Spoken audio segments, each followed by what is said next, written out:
이재명 대표 이 재판이 지금 진행 중인데 아직 뭐 재판이 어떻게 진행됐다는 속보는 지금 감독님 아직 없죠? 아직 뭐 나오고 있는 건 없는데 자 우선 아니 옛날에 2019년도가 제가 알기로 이재명 대표 또 그때도 위헌법률 심판 제청했다가 나가게 됐잖아요. 그리고 또 대법원 판례를 통해서 이재명 대표의 대법원 판례를 통해서 이 허위사실 유포 공직선거법상의 허위사실 유포는 이것은 이제 합헌적이고 우리가 판단할 수 있다라는 게 그 판례를 통해서도 확인이 된 바가 있어요. 이미 네. 대법원 판례를 통해서. 근데 그러한 부분에 대해서 굳이 지금 위헌법률 심판 제청을 한 것이죠. 우리 기억을 한번 되살려 보면은요. 민주당이 최근까지 뭘 했냐면 민주파출소를 만들어 가지고 허위 사실을 유포하는 사람들을 신고해 달라. 맞아요. 그러네. 내란죄 내란 선동으로 고발해 드리겠다. 허위 사실 적익 시 명예훼손으로 고발해 드리겠다.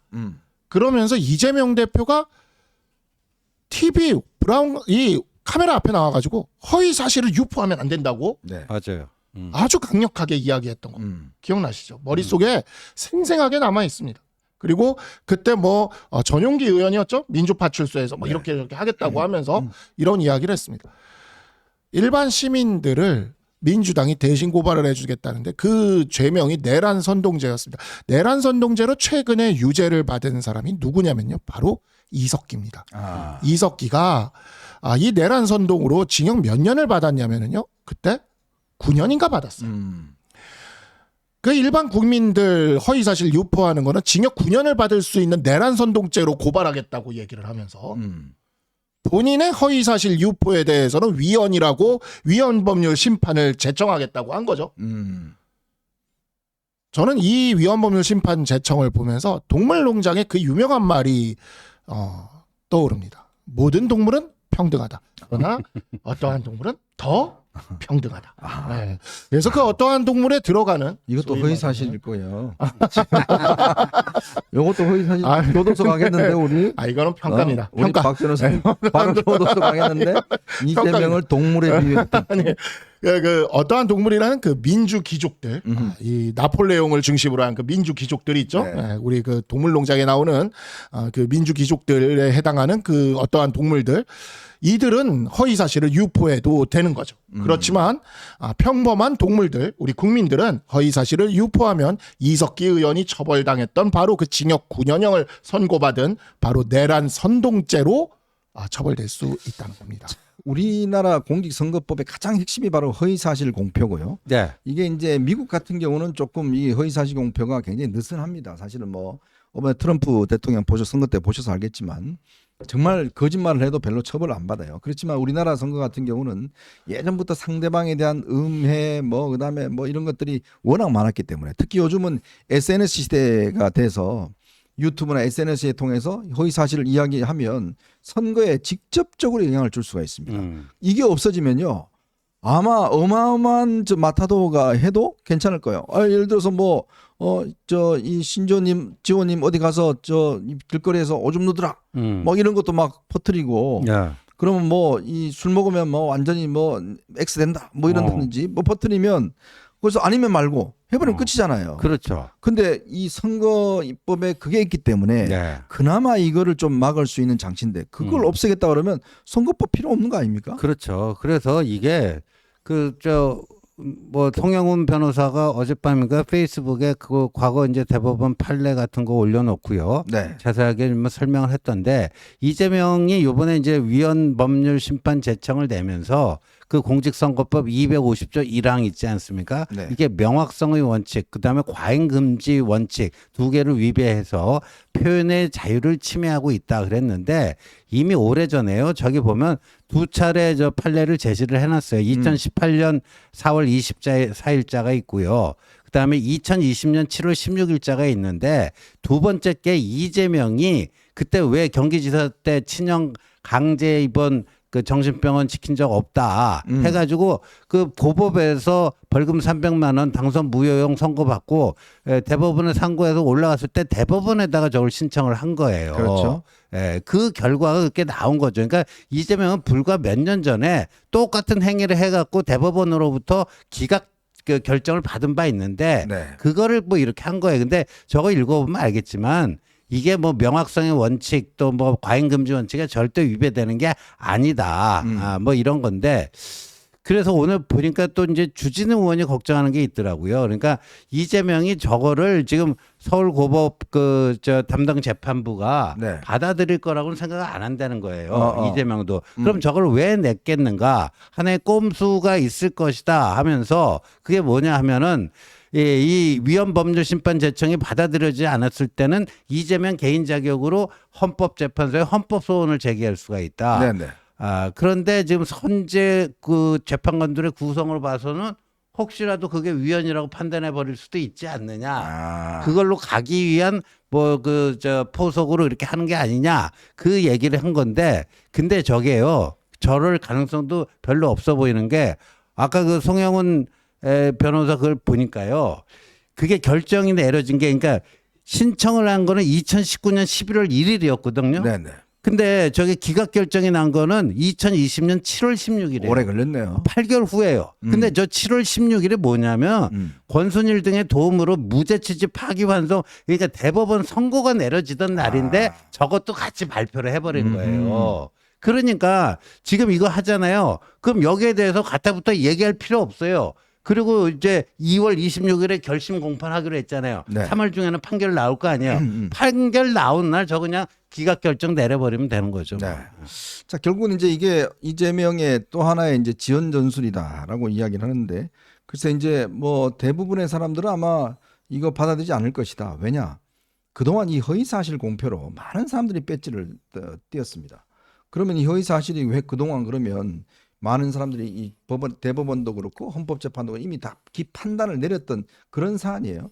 그리고 이 허위사실이라는 게 우리나라 선거풍토에서는 반드시 있어야 될 그런 이 조항이지 않습니까?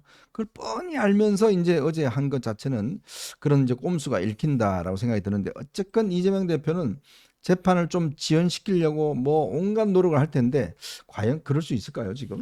그러니까 뭐 이 항소심 갈 때부터 이미 위헌법률 심판 제청을 할 거라고들 다들 예상했어요. 네. 다들 예상했는데 지난번에 검찰이 의견서 내는 거 보고 이거 하겠다라고 다들 생각을 했죠. 그렇죠. 그랬는데 뭐 반응이 보니까 그러니까 이제 또 슬그머니 물러나는 것처럼 하더니 오늘 또 이렇게 어제 한다고 오늘 또 이렇게 해버렸는데 뭐 이건 뭐 당연히 예측된 과정이었고요.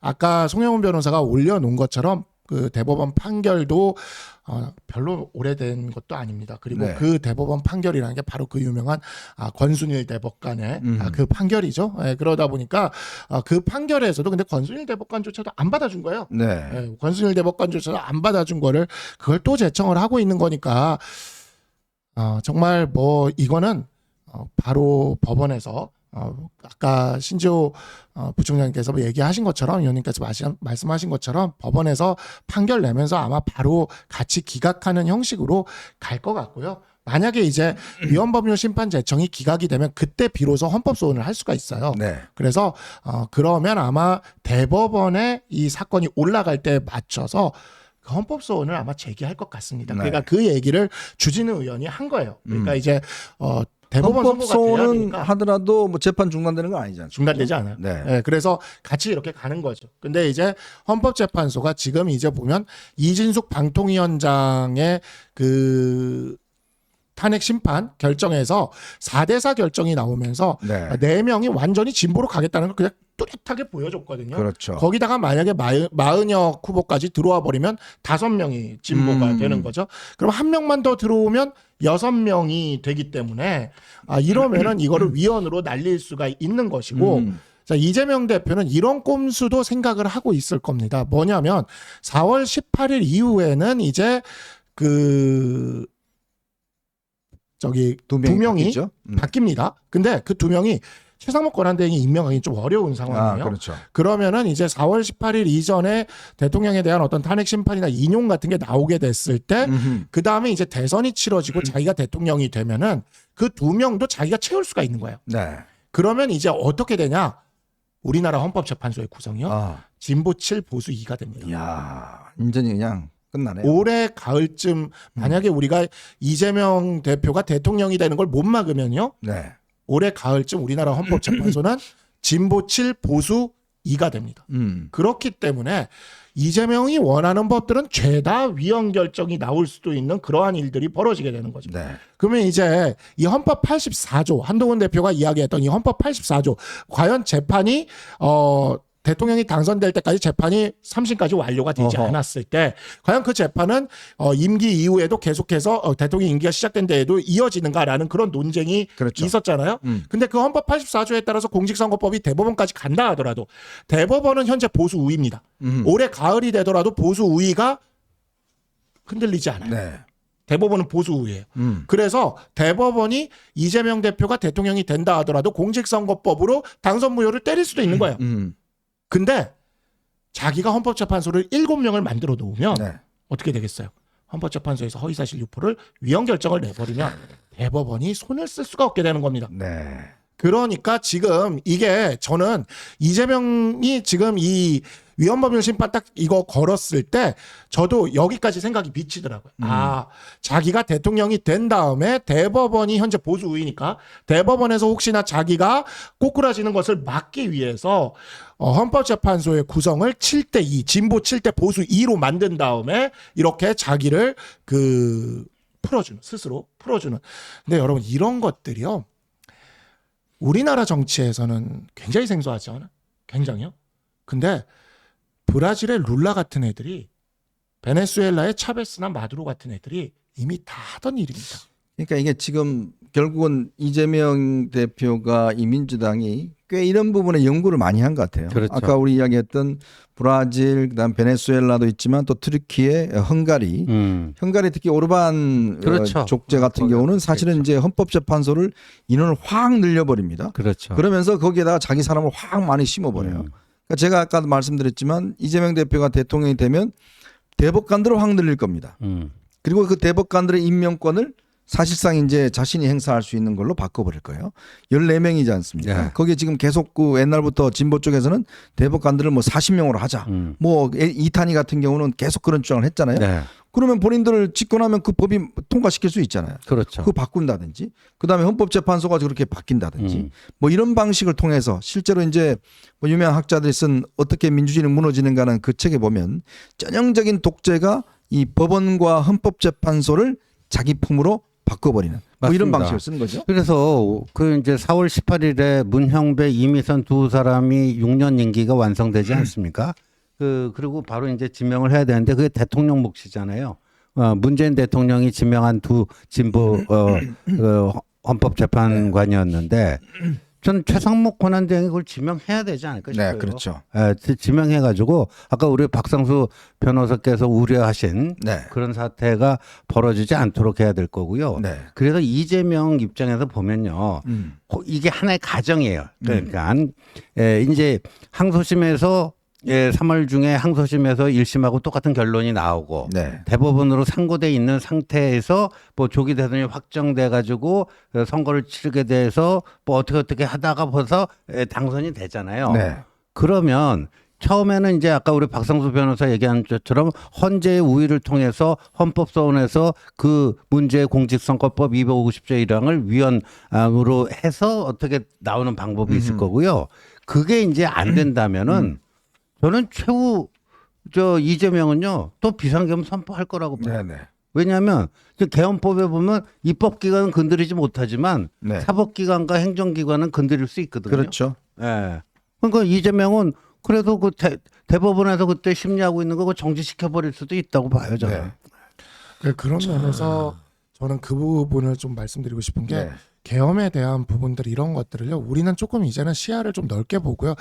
저는 이제 기업에서 변호사 생활을 했다 보니까 기업은 우리나라 대기업쯤 되면은 항상 컨틴전시 플랜을 갖고 있어요. 플랜 네. B, C, D까지는 갖고 있습니다. 근데 지금 우리 보수는 플랜 A밖에 없이 가는 것 같아요. 그냥 일직선으로 플랜 A로 달리는데요.